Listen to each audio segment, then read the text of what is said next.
Je dis un grand bonjour à tous les membres de la communauté d'études quotidiennes. Je prends plaisir aussi à vous remercier d'avoir suivi régulièrement nos différentes diffusions.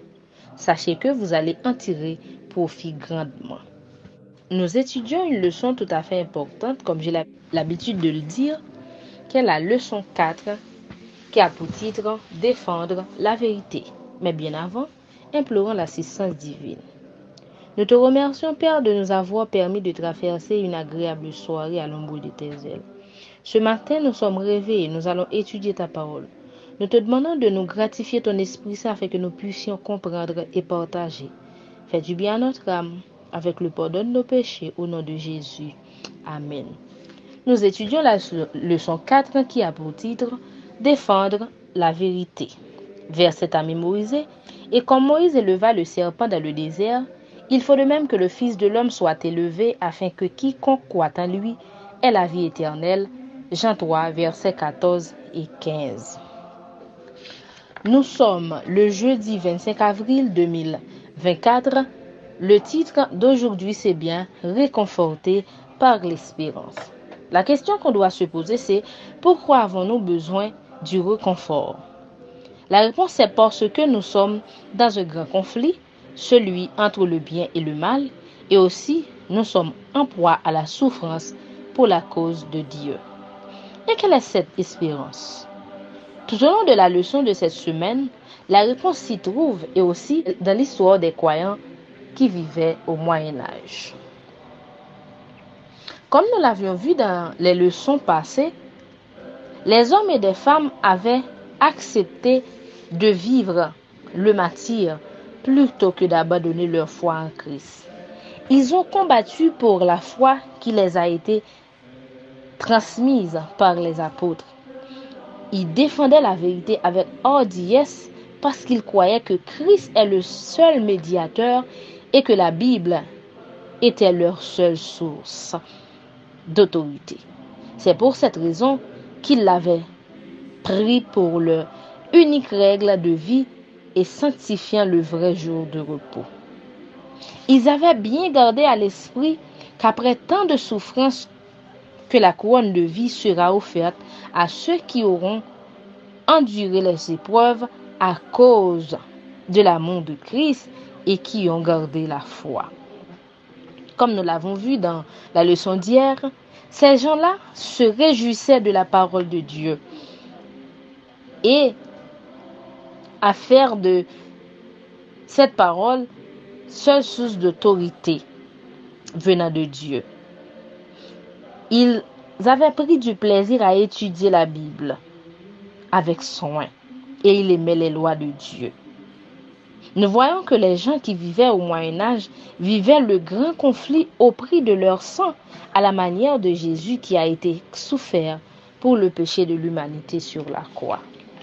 Pour endurer ces difficultés, ils avaient puisé leur confiance ainsi que leur courage en Dieu qui les avait fait la promesse qu'ils auront la couronne de vie et la victoire sur la mort un jour. C'est ce à quoi ils s'attachaient.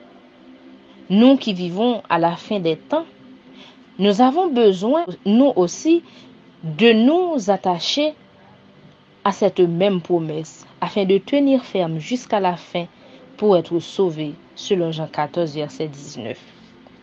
Ces gens-là regardaient au-delà de ce qui était pour se tourner vers ce qui sera, c'est-à-dire la vie éternelle. Ils savaient que grâce à la résurrection de Christ, la mort est un ennemi vaincu. Jean-Hus le témoignait lorsqu'il était en prison à Rome en disant « Je trace ces lignes dans ma prison et de ma main enchaînée, attendant de subir demain ma sentence de mort. Lorsque nous nous retrouverons dans l'heureuse éternité, tu seras avec quelle clémence le Seigneur a daigné m'assister dans mes cruelles épreuves. » Selon Ellen G. White, La tragédie des siècles, page 92. Oui, nous qui vivons aujourd'hui, nous avons l'assurance dans les Saintes Écritures que si nous croyons en la parole de Dieu et si nous vivons par eux, si nous croyons en Christ, par là nous aurons la vie éternelle et nous serons réconfortés à la même manière que Dieu a soutenu les réformateurs dans le passé. Je termine avec les paroles tirées du livre d'Hébreux 10, verset 23 pour dire: retenons ferme la promesse, la profession de notre espérance, car celui qui a fait la promesse est fidèle et il ne ment jamais. Je répète, retenons la promesse avec fermeté. Retenons aussi la profession de notre espérance, car celui qui a fait la promesse est fidèle et il ne ment jamais. Nous devons garder à l'esprit que pour trouver du réconfort, nous devons nous attacher à l'espérance que Dieu nous donnera la victoire. Quand les moments de persécution arrivent, nous aurons la victoire si nous nous attachons à Dieu de la même manière que les gens d'autrefois. Les gens qui gardent l'espérance, qui marchent avec Dieu par la prière et avec la lecture de la Bible, Dieu le soutiendra. Et cette personne-là aura la couronne du salut. Merci de nous avoir écoutés avec attention. Bonne compréhension à tout un chacun. Nous prions le Seigneur. Merci Seigneur de nous réconforter par cette espérance que tu seras avec nous dans les moments difficiles et de nous donner la victoire et de vivre éternellement avec toi dans le ciel. Aide-nous à garder cette promesse dans notre vie et de vivre par elle jusqu'à ta venue en gloire. Nous te prions, non en vertu de nos œuvres méritoires, mais c'est au nom de Jésus, le vivant et le régnant, au siècle des siècles. Amen.